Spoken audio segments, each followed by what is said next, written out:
नमस्कार, मैं हूं प्रियांशा लाजरस और आप देख रहे हैं देश और दुनिया के बाजार पर न्यूज प्लस 21 का एक्सक्लूसिव बुलेटिन बाजार हलचल। खाद्य तेलों की कीमतें बढ़ने की आशंका, देश में सूरजमुखी तेल की सप्लाई 25% घटने का अनुमान। सेंसेक्स 115 पॉइंट की गिरावट के साथ 58,568 पर बंद। निफ्टी 17,500 के नीचे। ऑटो और बैंक के शेयर्स में तेजी जारी।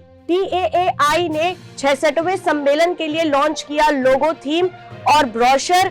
19 से 22 अप्रैल तक श्रीलंका में होगा कार्यक्रम। बिटकॉइन की कीमतों में गिरावट, डोजेकॉइन में आई तेजी। PGIM MF के ग्राहकों को झटका, अब स्मार्ट SIP के तहत नहीं मिलेगा टर्म इंश्योरेंस कवर। महंगाई ने तोड़ी आम आदमी की कमर, एक बार फिर महंगे हुए साबुन और सर्फ।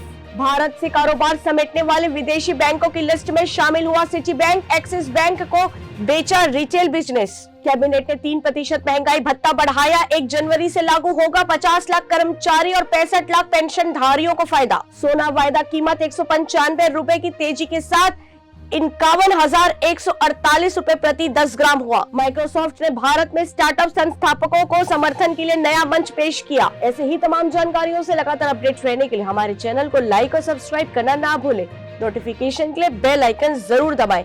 देखते रहिए न्यूज प्लस 21, आपके हक की बात।